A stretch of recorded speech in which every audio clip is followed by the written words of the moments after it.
I'm walking at the back, this little kid dragging all this stuff. I'm emotional because she's like not giving me this. Yeah. So when she's like, I just don't understand how things to play a game could be this expensive. And I want to improve. So if someone said to me, I remember when I was 14, I asked, do you guys think I can make the KZN under 15 team, the provincial team? And they said no. So KZN under 15, didn't play under 17. When I was 16, I was vice captain of the under 19 team. Also, you had to skip. Yeah. Such an overachiever. Sit down with the man. Obviously, when I'm sitting here and I'm looking at what you're doing there, like, dude is amazing and the kind of person that you are. But when you sit down with the man, you get to understand who the man is.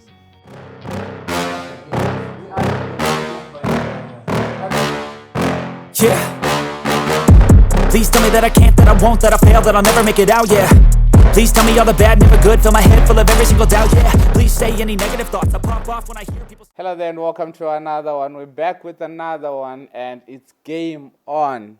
Harry is not here, absent without leave. You ask me where he is, I do not know. If you do know, please send out a search team and find Harry for me. Aya is not here, Rafael is not here, Pumza is here behind the mic.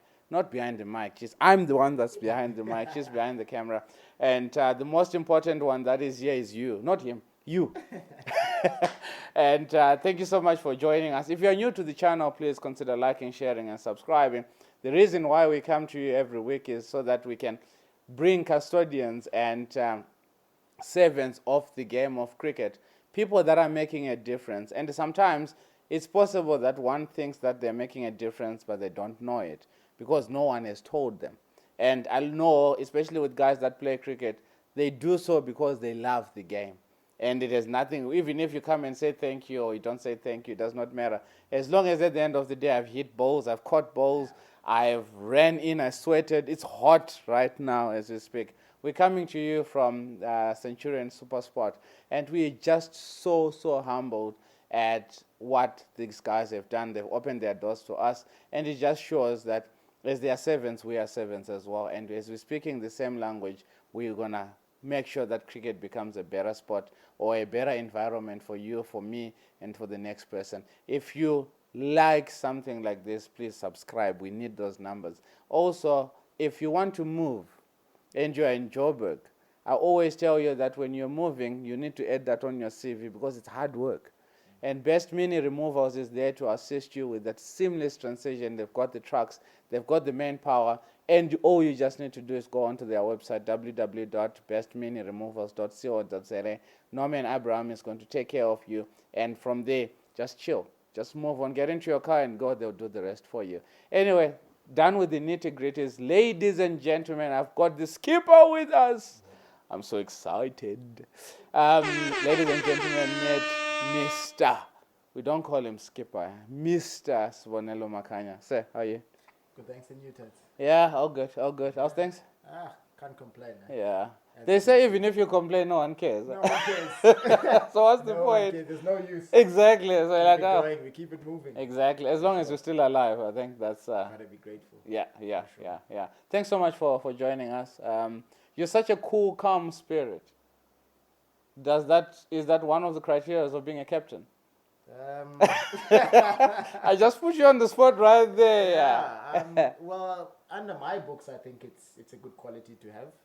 Sometimes it depends where you are. Some people prefer intense. Intense, probably rugby type captains. But I'm a Durban boy. Durban people are beach people. They're very chilled. Chilled, exactly. Just like the weather in Durban, it's never too hot like this. This is intense. This is intense. I'd much rather have it like this than rain. Yeah, definitely. Especially with cricket-wise, you don't want first hour it's raining, then you have to go out. You come back. Ugh, come on. Such a mental challenge. It is to switch on, switch off, switch on, switch off. Yeah. Anyway, thank you so much for joining us on the Game Podcast. It's amazing when individuals like you come through, and not only because of what you've achieved, but because of what you're trying to see cricket as. And they always say that be the change that you want to see in the world. And there's a lot of times when you are a leader, you want change in your team, but you have to be that change. You want change in your society, you have to be that change. And I believe that is what you are doing. So thank you so much for taking your time and just chilling with us for the next hour. And I've got no clue what we're going to speak about, but I know it's going to be amazing. I'm looking forward to it. Awesome. Awesome stuff. Should be a good one. Awesome. Before we start, we always have icebreaker questions, and the reason for the icebreaker questions is to warm up the room. It's hot out there outside. You're coming from the heat. You're warm already as it stands. So the first question is going to be asking you which of the two one must go. So between Netflix and YouTube. Oh. Think carefully. I'm going to go for Netflix. Okay. I watched all the movies on there. So. Gee, what? Netflix can go. Amazing how you say you've watched everything, because my wife is such a binger of Netflix, literally. Yeah, She'll watch a series, and with me, I always want to look at the series, and I'm like, how many episodes is it? 50? Nah, I can't. You're out. You go through, she goes through every single. I've got like an obsessive nature. Gee whiz. Once I start, I must finish. You have to finish. Yeah, and it's a good trait as well, because you finish what you started. Yes. Yet here I am, if you go onto my Netflix profile, it's continue. You've got a long list of continue. Continue. Yeah. So, yeah. Awesome. So, why would you pick YouTube? There's currently a lot more content on there. Like, personally, Netflix, like I said, I'm a binge watcher. I've watched not all the series, but all the ones I'm interested That in. you're interested, yeah. I've watched all the movies I want to watch. So, like, now I go on Netflix and I'm like, Done that. yeah. YouTube, it's music. It's, for me, sermons. It's motivational videos. It's cricket. There's a hell of a lot of content on there. So, yeah. Awesome and stuff. I'm sure this podcast will be on there also. Oh, yeah, of course. You can watch that too. Love that. Between a movie and reading a book, one should go. Reading a book. Oh, come on. Come on. So I'm a new reader. Okay. But movies. It's always your thing. If you ask my partner, if I'm at home, if I'm not watching cricket, yeah, it's movies or series. So you strike me as that kind of person that even if you're at home, it still has to do with cricket. Yeah. Or do you switch off? You'd never switch off. I actually struggle with cricket. I'm always cricket. Everything, cricket. Exactly, yeah. Cricket. So like you go to YouTube and you're thinking, that drill could work. I'm on YouTube watching Jack Callis cover drive. Exactly. Come on, man. And you've been hitting, you just hit 500 balls, literally. Exactly. Yeah. Then there you are. Yeah. Oh, wow. We just came back from, Heritage Month. Yes. What's your go-to heritage dish? Back home we call it also. I think you guys call it mukhudu this side. Oh, man. That is. You're a legend. Yeah. You are a legend. Go-to heritage dish. Yeah. But then you do know that with sports, that's... I'm lucky that I'm naturally a very lean person. Lean, slim guy, so I get away with a lot of meals. So, yeah. I remember I was telling my wife that, with me, I can sit, eat, sleep. Yes. I won't gain weight. You won't gain weight. Yeah. when I want it's a superpower, exactly. Yeah. And my wife is like, for me, just to swallow saliva, I gain weight. You gain weight. Just thinking about it. Just thinking of exactly like, geez, I've gained weight. Like, come on. Life is not fair. No, Life is not fair. Anyway, those are the icebreaker questions. And I'm glad that we're warmed up already. Imagine rocking up to a game and the coach says, yeah, we're warming up. You're like, come on, coach, I was running just now. Can't get warmer than this. Exactly. Like, come on, you can see me, I'm sweating. This guy's coming from an aircon, he's dry. Yes, he needs warm up, not me. So, yeah. Anyway, getting into the swing of things, every time we've got a team of 5 for the podcast. And 3 of the gents, yes, we are staunch cricketers. Okay. I've got a wife that only started to know about cricket because of me. Yes. Then the other one, the graphic designer, also... You wouldn't even hit a ball to save his life. You understand? Sorry, Ralph. I know, but no, I love you, boy. Yeah, intense. Yeah. So the first question that always comes up when Aya is the content producer, so he's the one that brings us people to speak to, and the first question is always, "Who is that?" And I always want to run away from that question because you're like, "Come on, it's Sibs. Who doesn't know Sibs, man? Come on, yeah." But unfortunately, I have to do it not for me, but for the person that is watching. Who is Sibs? Well, As you can see, Sibs is a chilled, like to say, down-to-earth guy. Born and bred in Durban. I moved to the Titans in 2020 during COVID. I started playing cricket when I was 10 years old. Started at what was then Baker's Mini Cricket, what you call now KFC. KFC, yeah. KFC Mini Cricket. And I think my love for the game started there at 10 years old. Represented KZN throughout the ranks from under 11 all the way to under 19. Played 3 years of SA under 19, captained SA under 19 to England and Bangladesh. And I started playing professional cricket in 2014. Wow. So, yeah. A lot of people that know me, I've always been the youngster. The youngster coming up the ranks. Yeah. I think now I'm at a stage where, with captaincy and all of these things, that I am becoming the senior player. Even every now and then I have to pinch myself. You're like, no. Feel like You know, you know what they say when they say it's so scary that they used to say we're waiting for the grown-ups to make a decision. You are the grown. I'm one of the So you you walk into a room and people like throw out their ages and you're like, jeez, I'm old. Jeez, I'm old. Yeah. So that's me in a nutshell. Like I mentioned, I moved here in 2020, and it's probably been the best decision of my career. Wow. So far. How tough has it been moving to Joburg? You always been KZN. Then here you are. One, there is lockdown, so that is intense on its own.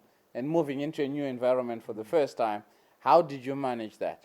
I must say it was tough. I mean, since the age of 15, I've always been away from home in terms of boarding school. When I finished school, I lived with mates playing cricket. But COVID gave me the opportunity to spend time with my family again. So we got really close during that time, and then having to leave again to a whole other province was actually quite tough for me. But ultimately, in saying that, with all the restrictions, it forced you to focus on the main reason of why you're here.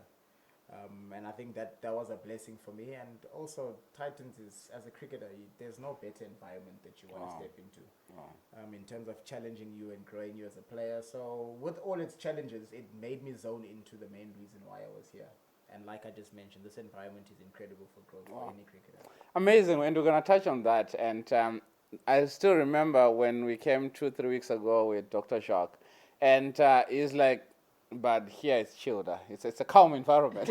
And the way he's talking about it, and everyone, clearly it is true. Yeah. Because out of the mouth of 2 or 3 witnesses, it is said, it's done. And we just spoke to Tebogo Siko as well, and it's like, but it's chilled, yeah. There's so much calmness. Yeah. And you are talking about the same thing as well. But I want to come back to, in as much as, yes, you then accepted that call to come to Titans, and we're going to go back to you as a 10-year-old with Bakers. But when you accepted the call, obviously you did not know about lockdown, all right? Then you come here, you've got no friends whatsoever, and everything is on Zoom and WhatsApp calls and whatnot. It was a tough one. Did you move with your partner? Did you maintain a long-distance relationship? How did you balance Sibs being a brother, Sibs being a partner, and Sibs being a cricketer, or trying to find his fit in a very new environment? And this is a big setup. Yes, you've been with the Dolphins, and it's a big setup as well. But then with regards to Gauteng, and Gauteng being the bigger space, how did you find a balance between, you have to, you know, when you're walking into a team, you also want to assert that it's not a mistake that I'm here. For sure. And it's not a favor that I'm here. How did you get that balance? Just in terms of moving, initially I didn't move. For the first year, my partner was still back in KZN finishing her honours. Yeah. But luckily I moved with one of my Dolphins teammates who's gone back now, Oguhle Cele. I see. And we lived together, so it helped quite Also, a bit. it was easier. Okay. Yeah, it helped quite a bit, and we did a lot of things together. We trained together, we traveled together, so that kind of lessened the blow. But in terms of like integrating yourself into such a strong environment with a lot of international players, as a young, at the time I was 23, 24 years old, it was quite tough, because you, like you're saying, you're trying to assert yourself, you're trying to fit in, you're trying to understand where you fit in, and there's a lot of experience and knowledge around, and there's a lot of information Being thrown around. That's been thrown around. So if you're young and you're not quite sure of yourself, you can be pushed and thrown into a Just whole taking everything. lot of different directions. So that was one of the biggest challenges and learnings for me, was that you kind of have to, yes, you're filtering a lot of information, but you kind of have to be sure of yourself, sure of who you are and what you bring to the table. And that taking in that information is a hell of a lot easier. Yeah. But if you're not quite sure when you're here to play, it's tough. There's Aiden Markram's there, Dina Elga's there, Shamsi's AB was there, is around. 100%. Yeah. Chris Morris is there. Chris Morris Range is, Rovers yeah. everywhere. There's people around. So, you Yeah. know, so, but if you show up, it's an environment, like I say again, I'll keep saying this, it forces you to grow. I think the chillness only comes from the excellence mindset, is that everything we do, we try and maintain an excellent standard.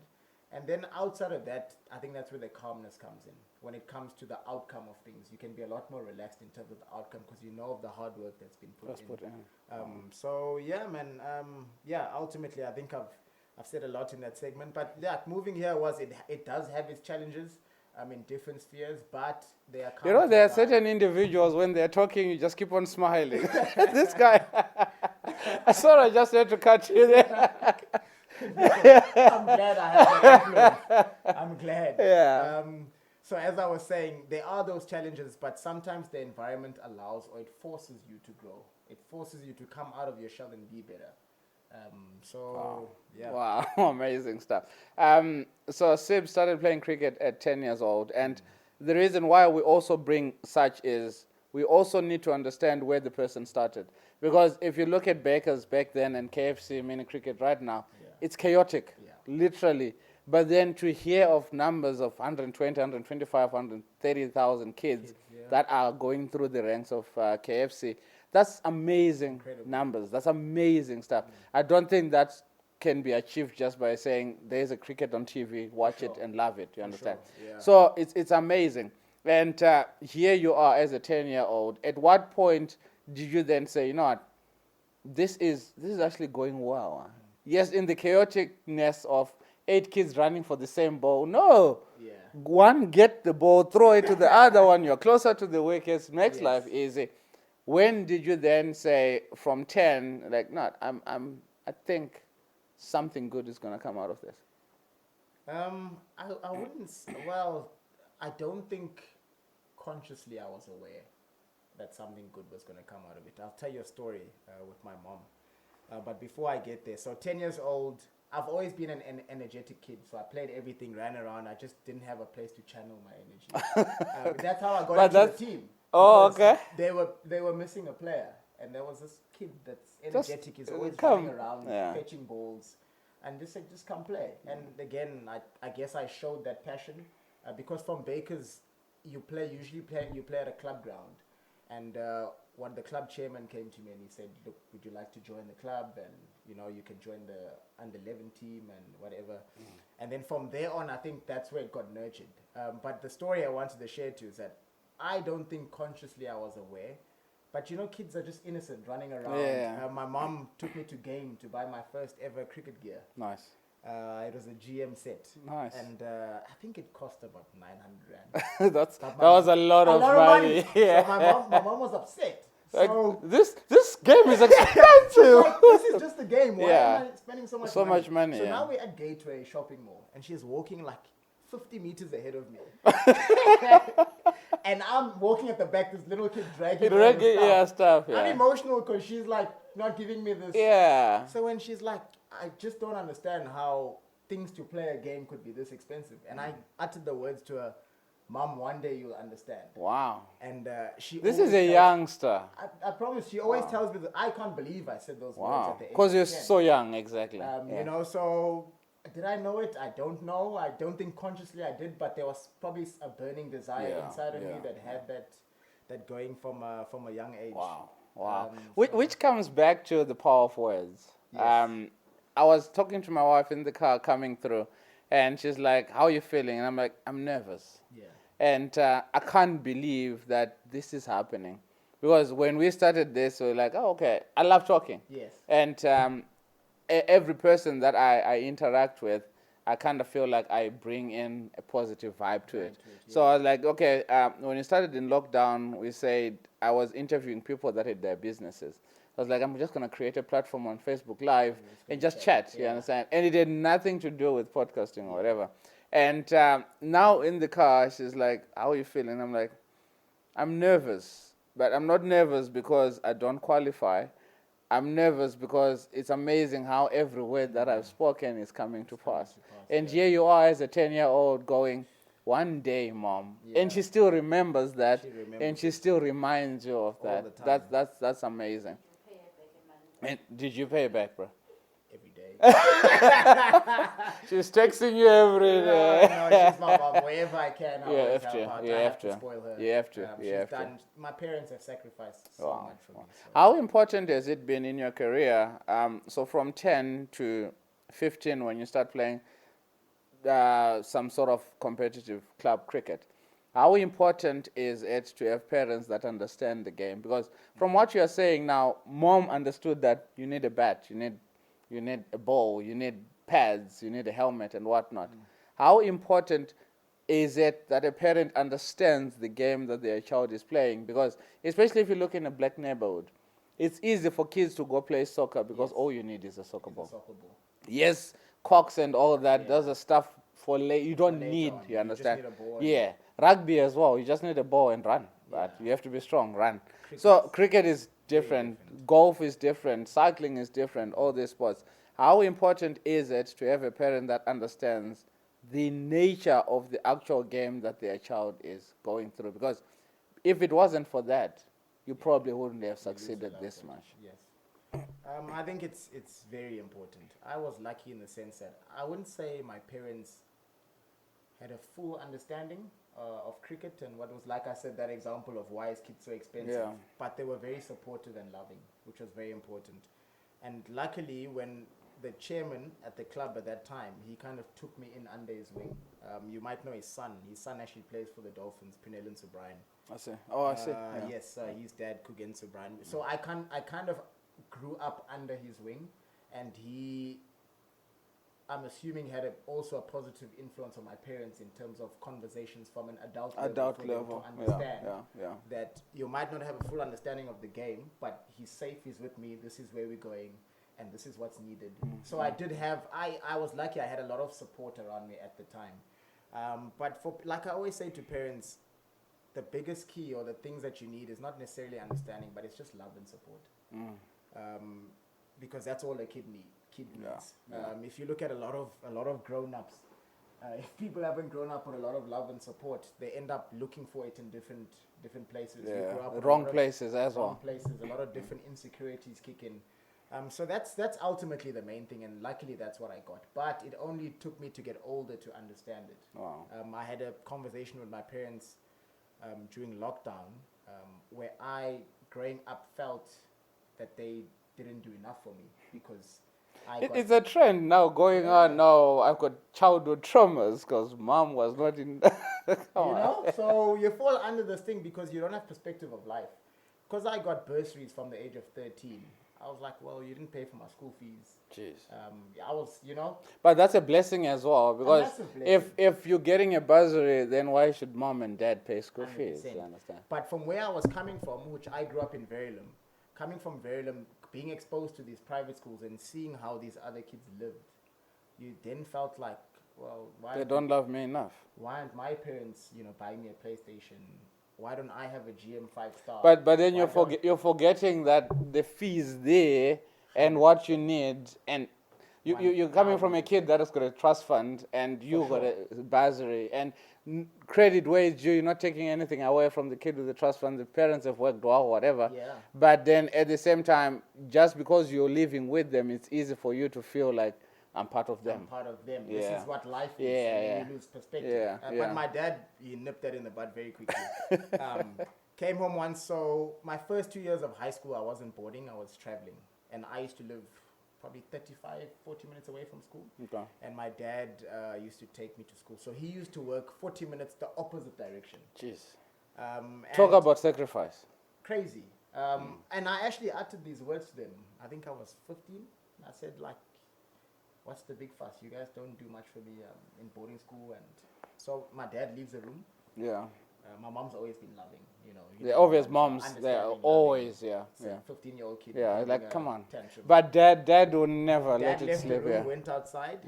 He called me outside, and he said, your words, like we Hurt. spoke about the power of words, your Yeah. words actually hurt. But, Because you don't know, when I used to drop you off at school, I'll tell you now because you're older, I used to drive down the road and park under a tree and sleep and wait for you to finish school, finish training, and then drive up to pick you up as if, jeez. And when he gave me that perspective, I then understood the scales of sacrifice are very different. If you had R1 million and you gave me 100 rand, it actually means nothing to you than yes. someone giving you their last, Wow. 100 rand. Wow. So yeah, that was also a big turning point for me in terms of having perspective as a kid and as a grown up in terms of sacrifice from your family. Yeah. Amazing. That's a brilliant story, and I think it's something that grounds you as well as a person, that in as much as you're achieving what you're achieving on the cricket field, it just did not start there. Yes. And it's not ending there as well. It started off at home. It didn't even start when you got a bursary. It didn't even start when you were running in and playing Baker's mini cricket. It started off when mom said, what, there is something going on here. Let's go and spend that 900. Yes. And that's one thing that a lot of us need to encourage parents out there, that it may be expensive now, but you don't know what the future holds. Because at the end of the day, not everyone, I understand that when we grew up, everyone wanted one to be a doctor, be a lawyer, be an engineer, be a teacher. To be a professor. You see, exactly. So go to school. Yeah. I grew up with my mom and my dad. They were learned people. So you have to be a teacher. You understand? Yeah. So me going the different route, it came across as you're disrespecting the family name. But then it's very important where life is going, that you are making a living doing what you love. And in as much as, yes, one can become a doctor, but then the reason why there's midlife crisis and all that is because one is going to find themselves, they're 46, 47 years old, they're like, I hate this job. What am I doing with my What am I doing with my life? How important now, you get your bursary at age 13. And obviously, how was the situation at home? Were you guys well off? Were you guys living way above the poverty datum line, or were you comfortable? Mom and dad are working, so you're not overly rich, but when you walk into a rich school, you're not going to feel somewhat of a minor or somewhat as not important, or you're around people that have got Lamborghinis and you're driving a Toyota, you feel like, jeez, I'm crap, you understand? At age 13, walking in and having a bursary, because surely at that point you're like, I'm good at something, because they're not going to spend 100 rand on me if there's nothing coming out of that. How did you manage that space of a 13-year-old? You've got a bursary. Life is already starting to open up for you. Look, at that age, I understood what I wanted to do. I was always a very hardworking kid, and I mean, the schools with the facility offer you. It's all there. It's on a platter. You have to use it. It's up to you. There, facilities are there. I just wanted to play cricket. A lot of the other stuff at that time was noise. Yes, you're aware that I wouldn't say I was underprivileged growing up, but we didn't have as much as what I was exposed to later on in life. But I made the most of it. Like I always tell a story that when you're growing up under 13, under 14, under 15, you always judge the best players by the best kit. Yeah. You know, that 5-star. Yeah. You're like, this guy must be good. If he's got a GM purist, you remember the purist, like, he's this guy. good. Yeah, you haven't seen him hit a ball, but no, that he's guy, good. Yeah. So I used, I had KH kit that was passed down from Prinell and Subrian. He was sponsored by KH. He was 2-3 years older than me. Okay. So it was still quality gear then? Yeah, Players gear. But it wasn't that okay. GM. Oh, you want the cooker, you want the gear. So I used to check out my teammates. Whoever got new stuff, okay, I would piece out old stuff until I had, at the end of the year, I had a full GM, okay, full kit. But because when he got new gloves, I'd be like, hey, you're old. Can I have your order? And they're still new. Yeah, your iPad, eventually I was fully kitted out. Wow. So I was that kid. I was, I found a way. And I was one of those kids where you almost didn't fit in because you didn't grow up where these kids grew up. So if you find in these schools, they all come from similar primary schools. Yeah. They've been together, yeah. Just this kid from Verulam where they're like, who are you? Who are you? Yeah. And I had this thing where I wanted to prove. So if someone said to me, I remember when I was 14, I asked, do you guys think I can make the KZN 15 team, the provincial team? And they said no. Like, oh, I'm going to show you. Well, yeah. I'm going to show you. We're definitely going to find out. Yeah. And I made it ahead of them, and they were 15 at the time. So I had a lot of these traits from young. I guess it's the way you grew up. And it's something you need to survive in those environments because you can quickly lose yourself. Like I mentioned earlier, I was now questioning my own sacrifices for my own family, just being lost in like the privilege of other kids. So you grow up quickly. You grow up very quickly. It says to me that you already knew what you wanted to be and how you were going to get there. And a lot of times, a lot of people find out that later on, 1920, that there is something here. And in as much as every other coach or every other mentor was giving you, you're talented, you can do this, you can do this.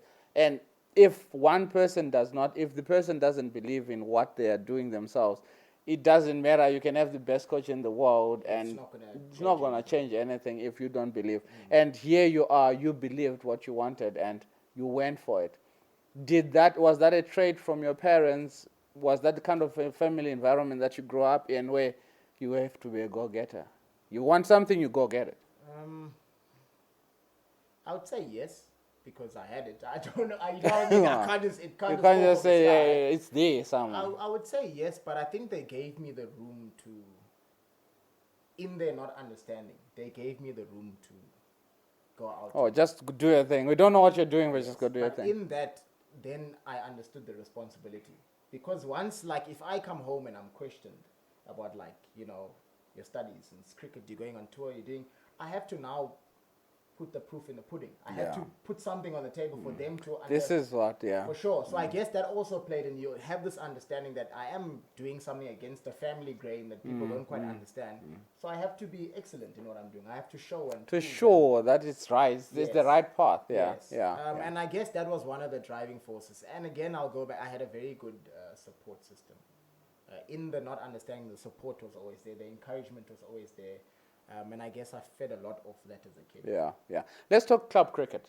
At what point did you then join and played club cricket with seniors? Because as a youngster, walking into a club cricket, it's rough. Yeah, it's tough. It is rough. The language, the banter, swearing. You know, it's tough for a 14, 15-year-old. No matter how talented they may be, it's a big jump. Yes, when you're playing with your mates at under 14, under 15, it's your mates. Then boom, there's a 40-year-old all of a sudden that's coming at you and saying, yeah, kid, it's challenging. When did you start playing club cricket?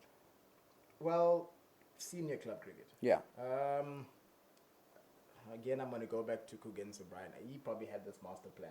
Wow. I didn't get it done. Wow. He forced me into the senior team when I was 14, 15. This is a little light here. A little kid.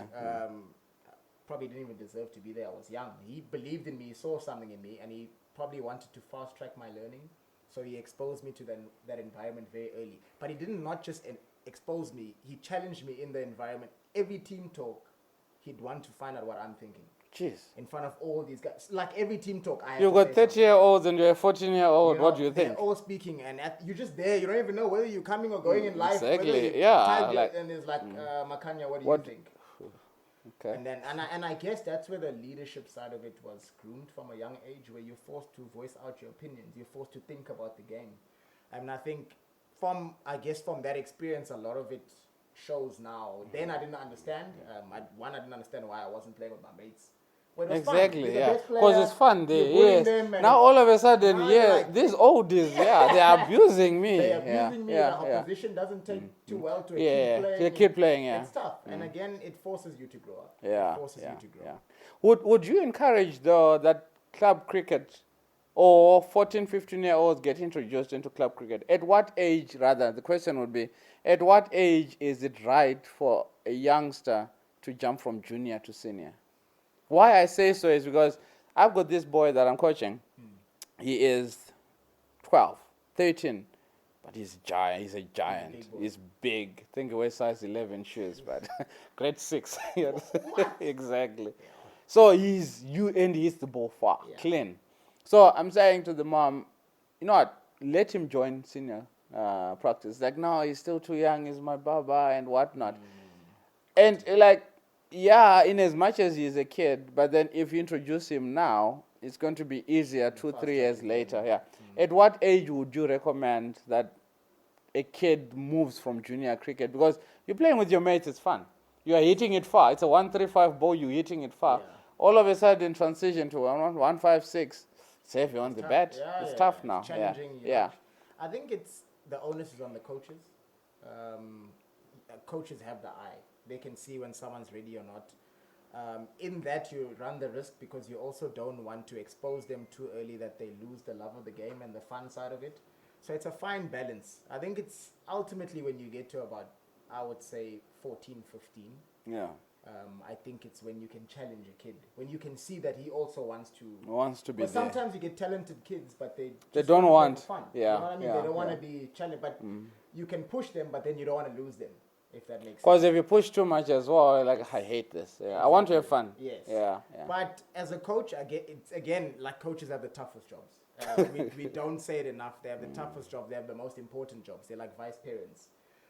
But ultimately, when you identify that he is good enough and we need to fast track his learning, but if his mentality is there, that he wants to be better and he wants to be one of the best moving forward, he has to understand that that's going to help him become that. Yeah. I think the biggest thing is the kid has to understand why. Way or the And why. what is the, you know, if you're playing with seniors, you're going to be dominating your age group at provincial. But you're not going to dominate seniors. You're not going to. Yeah. There's a learning. Exactly. Every now and then, I think when you're free, go play with your Go back. You know? Go back. Yeah. Show them who the king is. Then But come back there, and learn, you're a little and then- kitten, right? You're nothing. You're so, nothing. and it helps now that there's club cricket, school cricket, there's all of these things. So you go to club cricket, you learn, you get challenged, you get exposed.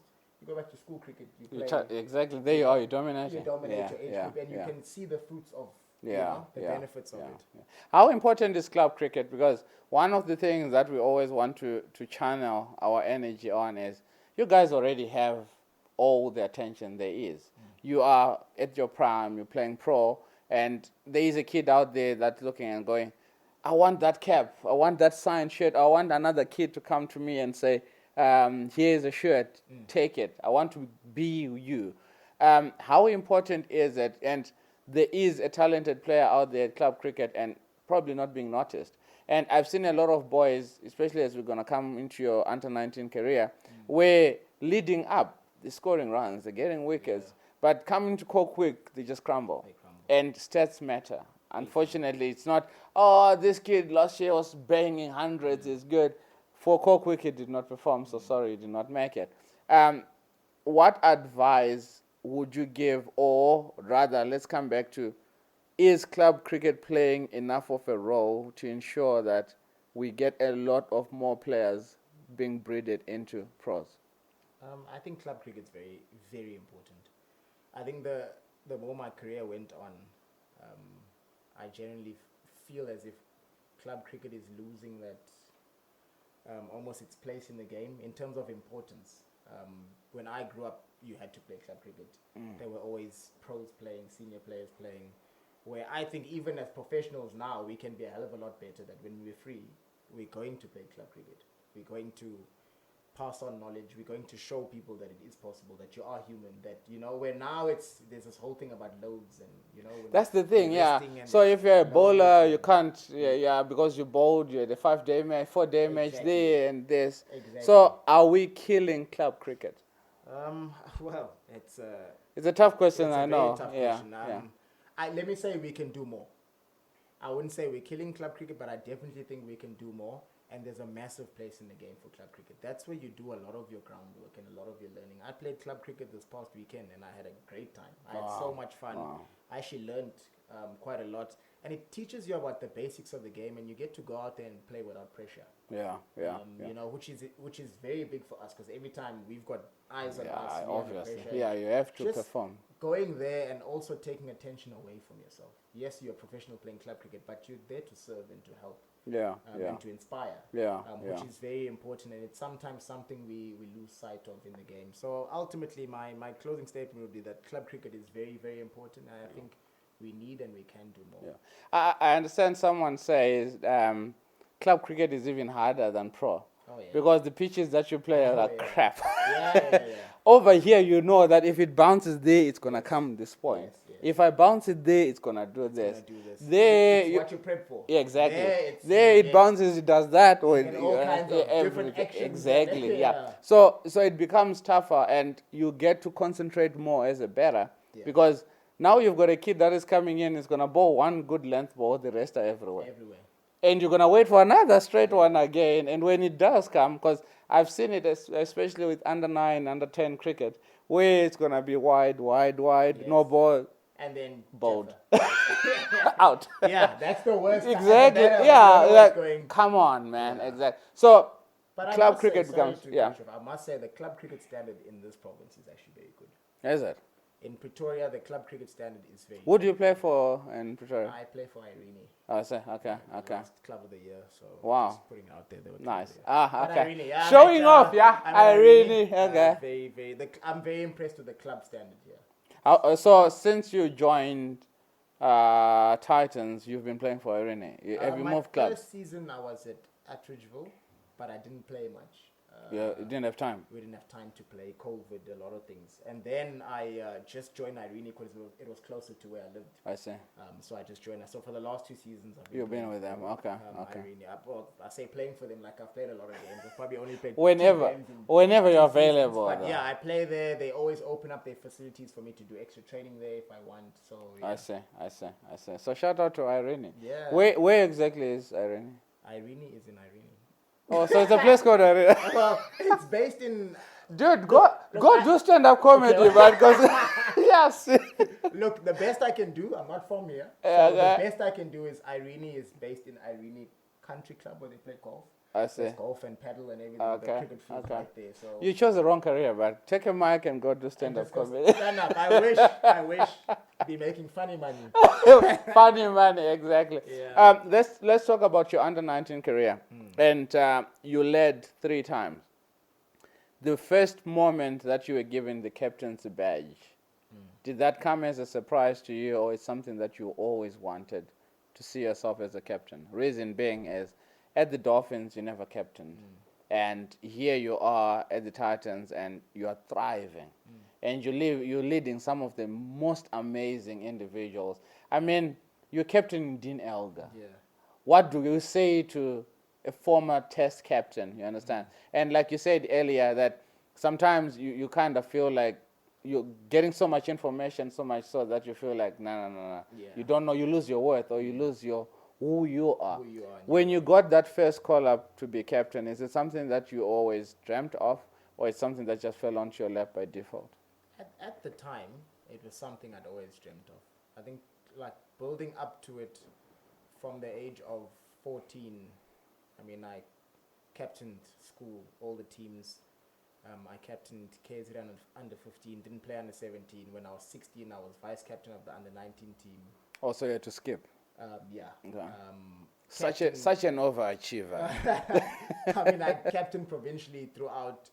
And then under 19, I went to the World Cup in Dubai that we won. I think at the time I was 16, turning 17. And the following tour after the World Cup, a lot of the guys had moved on. Yeah. And I think going to England, the only guys from the World Cup was probably myself and Andile Peshiguayo. I see. So at the time, I wouldn't say it was an obvious pick, but I kind of had an understanding that I was in the running. I mean, it's something that was spoken to me, but before Ray Jennings had left, it's something that he had kind of hinted at the time. So yeah, at the time, it was something that I was working towards and something that I really wanted to take on. And yeah, that's how it panned out. Wow. How did that pan out, your first season as captain? What challenges did you face? Under 19, I actually didn't have a great time in terms of outcome leading SC under 19, and that led to me not captaining any team after that. It's actually a conscious decision I made that I didn't want. We didn't want to. Okay. We went to England. We lost 5-0 in England. Yeah. Great tour. We had a great time. Yeah. But outcome-wise, It wasn't. Yeah. I went to England, lost 5-0. Went to Bangladesh, lost 6-1. And What does that do to your mental, though, as a captain? Crazy. It was as the leader, yeah. Like I said, for the next couple of years after that, I wanted nothing to do with. Yeah. It was tough. It was. I mean, you learn a lot, but at that age, you want to win. you want to win. Yeah. And it's brutal. Yeah, and yeah. I mean, both times we took fresh squads, so new guys, and you kind of the senior guy. But the senior guy is not delivering. You're not delivering. You're losing. So yeah, it was tough. A lot of guys. Dan Khalim who play here. We always talk, and Rivaldo Munsami. We're in Bangladesh together. Yeah. And we always talk about the tour. Lungi also, he was there, and we speak about how it was the worst tour Jeez. of like our cricketing experience. Ever. I Okay. even remember calling my mom. I retired on that. Like, I'm "Mom, done." I'm done. Jeez. And she said to me, look, if you calling it quits now, you're gonna have to go back and study. So get your story together. So I was like, I'll stick it out. You know, sorry, mom. I'll stick it out. I'll But come back. Yeah. ultimately, it was very challenging. It was a tough experience, and it kind of shaped my next probably 3 years in the game of cricket. Yeah. So yeah. What makes a good captain? I believe someone who's one, I think, who leads from the front through his actions. Two, someone who's empathetic. Someone who's understanding. Someone who's influential, I think makes a good leader. I think someone who just communicates well and has this ability to get the best out of people around him. Yeah. I think makes a good leader. Yeah. There's many different types of leaders, but I think those kind of things for me are very core in the center of a good leader. What kind of a captain would you say you are? I would say I am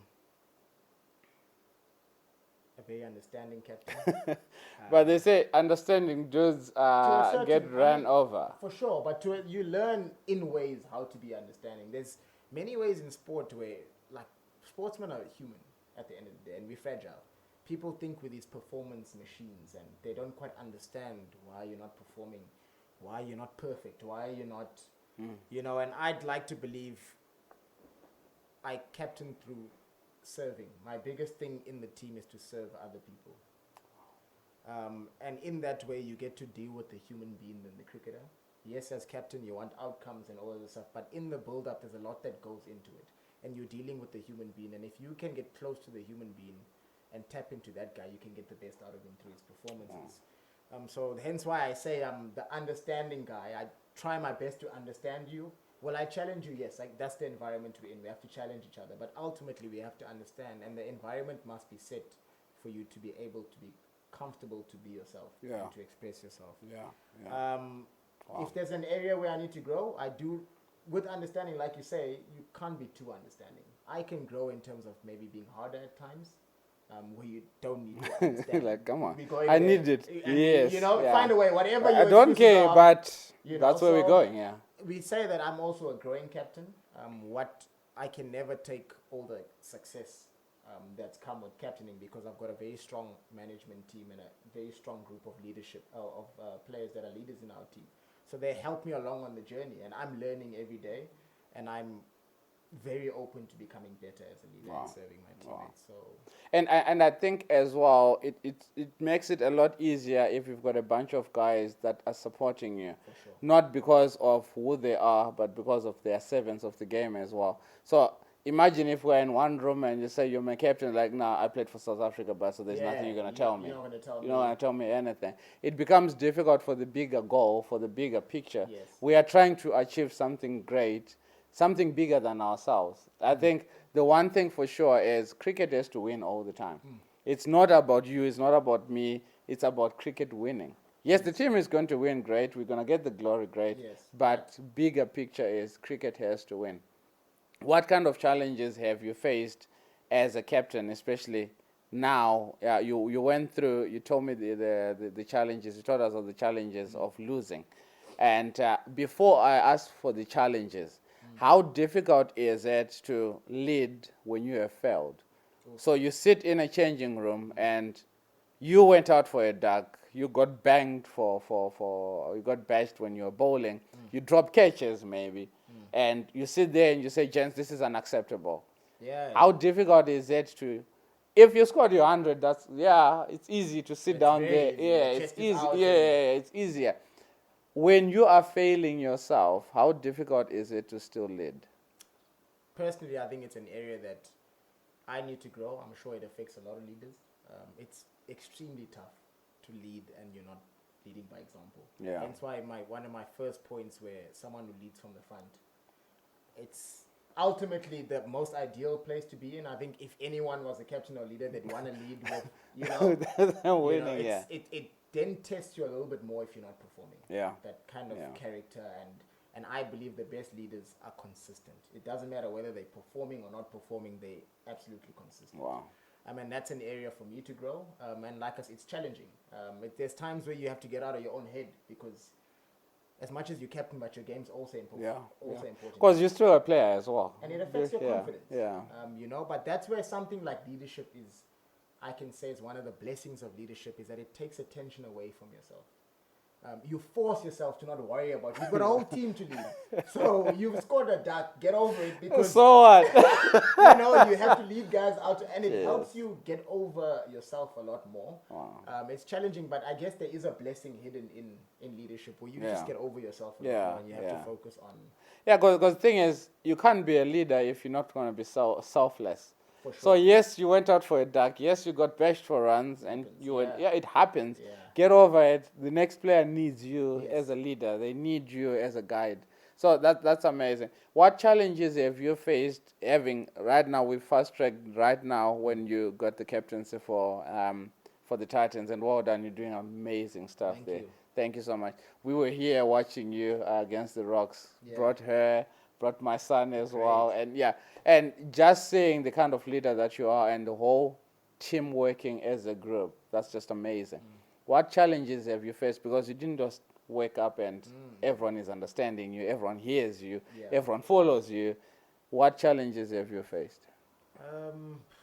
Initially, challenges of acceptance, because like I said, since under 19, I didn't want anything to do with captaincy and leadership. I just wanted to worry about my own. So this one just came on your lap, This literally, this Wow. was, you've got leadership qualities. We believe you can do it. Let's go. Let's go. A couple of guys were like, you need to pick up your hand, challenge yourself, let's do it. Yeah. And so the first initial thing is to accept that, like, this is it. The second thing that I had quite a bit of a challenge with is that, okay, one, there is so many big personalities in the change room at first. Many. Like, many is an understatement. If there's another, I there's. think my first game captaining, we had Dean Elgar, Aiden Markram, Simon Harmer. All these guys are Morris, captains. Dean and Aiden, they're captains on their own, And they're looking at you for direction. They're what like, do we do? You know, and and for a long time, I was the quiet. I'm the captain, but I'd be more quiet because there's a lot of leaders. Exactly. You know? They're gonna say what to do. And the great thing is those guys help you learn. Dean has helped me quite a bit, and in moments where you'll be like, "This is your moment," where you'll be like, "I felt that was your moment," and you kind of let other guys take charge. And you know, as much as there's all of this, you're still the head of the ship, and you need to take charge. And you know, he kind of held my hand through a lot of things, and it challenged me to be more out there. In terms of voicing out my opinion, giving direction to all of these guys in terms of this is what we're doing, this is the plan. So it's at first it's a little bit uncomfortable. You know, it's like, why do I have to? Why is it me? Exactly. All these people. Oh, besides, you're all professionals, man. What do you want to hear from me? Sure, you know? You know what you're supposed to bowl the ball. You know what you're supposed to do. You've been batting for all your life. Yeah, it's just being more like out there, more outspoken. Challenging guys a lot more, like I said, having a lot more honest conversations. In your head, you're thinking, what can I say to? Yeah, he's got it all figured out. But what can I say? But there is so much to say, so much I think. to say, and you're in the position. And it's generally stuff that's important. Again, the biggest thing is just to get out of your comfort zone. It is very easy to sit in your corner and like be in your head and worry about your own game. And like you might have an opinion, but then you just keep it to yourself because I guess there's You can There's never so be many. attacked if you don't say anything. If you're outspoken, or you spoke nonsense. You said this. exactly, you open yourself up to be a target, to say the wrong thing, to make a mistake. But once you make peace with that, no one's perfect. And if your heart's in a good place, your intentions are in a good place, that's ultimately the most important thing. Are you going to make mistakes? Yes. Are you going to say the wrong things? Yes. You know? But yeah, for the most part, it's for the betterment of the game, like you're saying as well. Gee, Sibs, that's amazing. How then are you keeping a balance? Right now, you are in Pretoria. Home is KZN. Yeah. Work schedule is crazy, insane, for lack of a better word. Yeah. How do you keep that balance? When do you see them? Because pre-season you're still busy, and it's not like your 8 to 5 job where you're gonna get leave and you say you're done. I'm not gonna talk to you guys. I'm not gonna answer any emails for the next 2 weeks or 3 weeks, whatever the case may be. You still have to go to gym, so you're still working. You still have to hit balls. Yes. You still have to bowl if you need to bowl. You still have to catch. There is really never a time for a cricketer to say I'm pulling away or I'm laying off. How do you keep a balance between family? Right now you got a partner. You guys are engaged. Yes. Wedding bells are coming soon. Little ones are coming soon. You need to prepare for that balance coming in. How do you keep that balance mentally to ensure that once you take off this, you are Sibs? You are Sibs. I'd be lying to you if I sat here and I gave you a remedy or recipe all the way. I think I'm still on my journey. I'm still trying to figure it out. I'm taking it one day at a time. I try my best to be. I had this chat with my partner.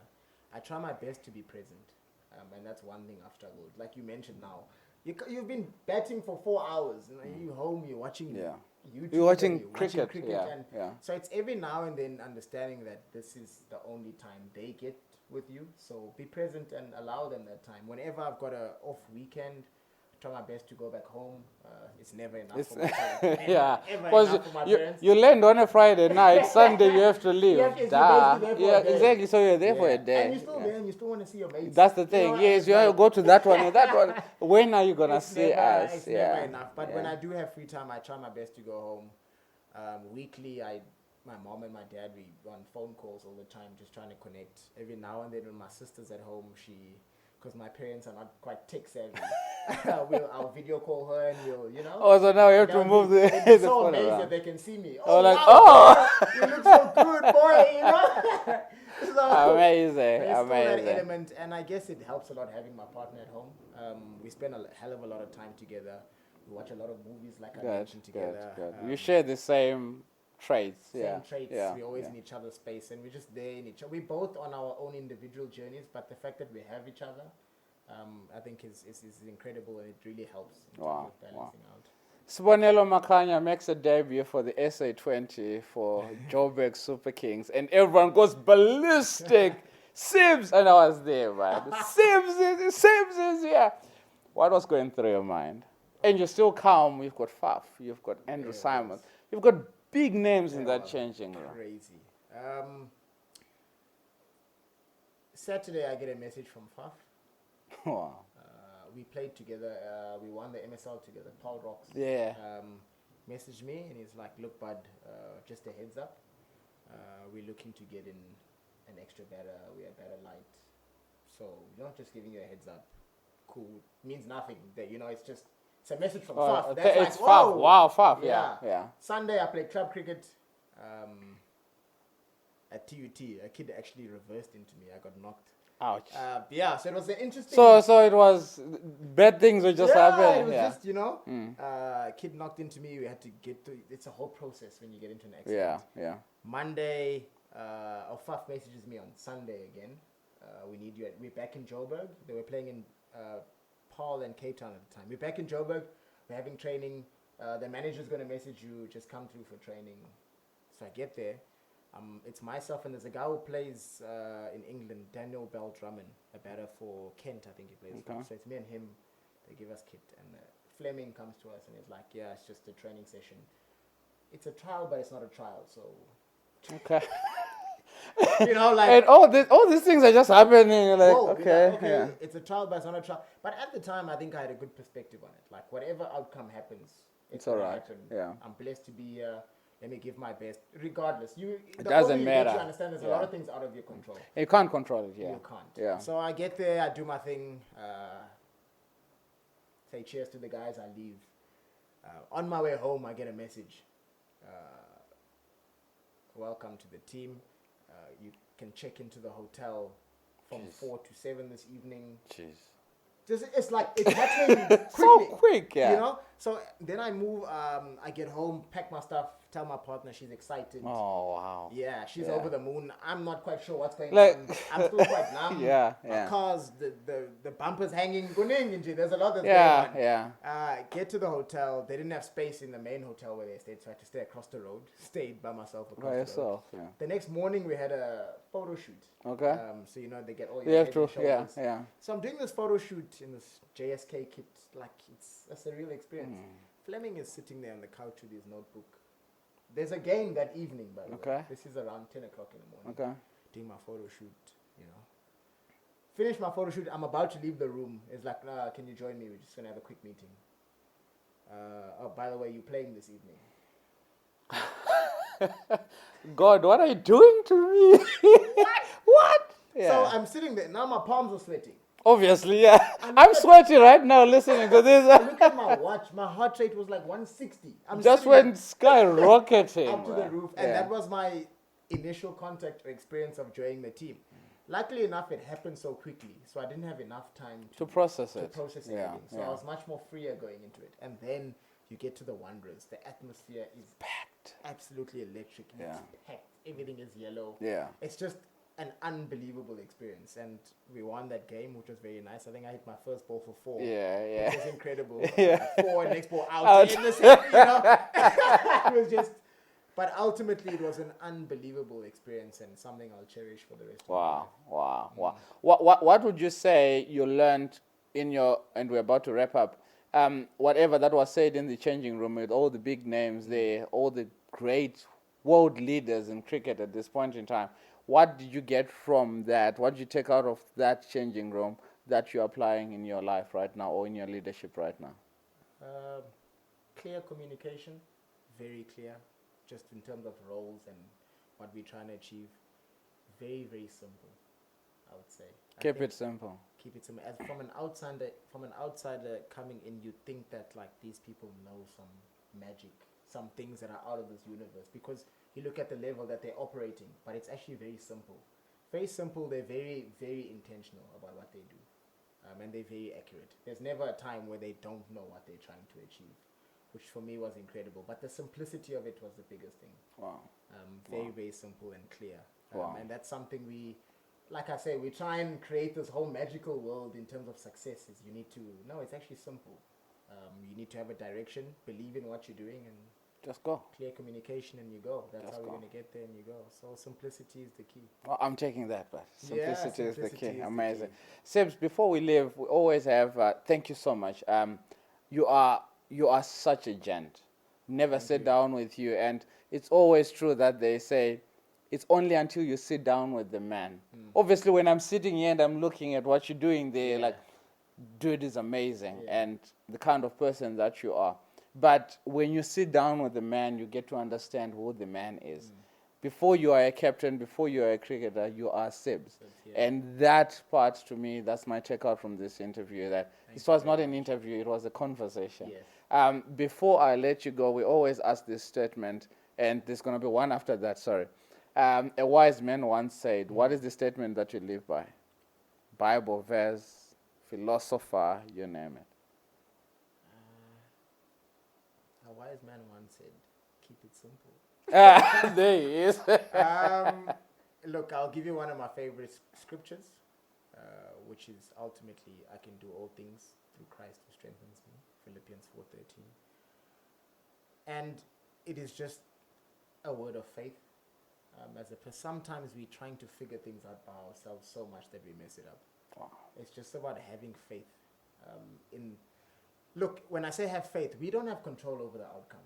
If you look at cricket, there's a lot of things that happen. Like you can get dropped twice and you can still score 100. Yeah. They can take a blind and you're out. But we put so much emphasis on the outcome, but we have no control. When you speak of faith, it gives you that understanding that the outcome is in not just anyone's hands, it's in God's hands, so it's in good hands, so you can accept a lot more, whether it's negative or positive. But you put your head down and you focus on the process, and you focus on what you have to do. You play your part, and then you say the rest is in God's hands. Wow. So ultimately, it's easier said than done, It's much easier said than done because we generally always want things to happen in our own time, and you see it happening for other people, and you start questioning and doubting. But ultimately, if you just hold your faith, put your head down, work, do what you have to do, control what you can control, and then you'll have a lot more acceptance in terms of the outcome of things. Oh, mate. Amazing. Amazing. Thank you so much. The last question would be, what has been your overall overview for the past hour? Is this what you expected? Did we exceed your expectations? Was it crap? Your honest feedback. I think it exceeded my expectations. Coming into this, I was like, I've been on the field for 4 hours. It's long. What am I going to say? Am I going to say the right things? What are they going to ask? And again, that's me living in things I can't control. And ultimately what comes with that, fear, anxiety, all of these things. If we just put our heads down and be present to say, you know what, I don't know what it might be, but I'm in the room. That's and it. Yeah. I'm just going to be present. Just show up. Yeah, and I mean, it's been incredible. Always like sharing your journey with people is always special. I think it also reminds you a lot. We forget a lot about where we come from and the things that worked for us because we're so focused on where we want to go. And as people, we make this mistake where we want to be perfect.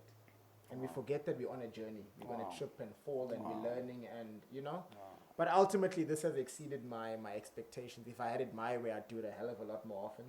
Maybe you should have me a part of your... Yes, please. Have me a part of your team. Yes, so, please. In future, maybe I'm sitting on that side. Maybe I can interview you. Yeah. But this is cool. I mean, sharing your story with people, listening to other people's stories is incredible. Wow, awesome stuff. Awesome stuff. Can we get your shirt at some point that is signed, that we're going to put it there?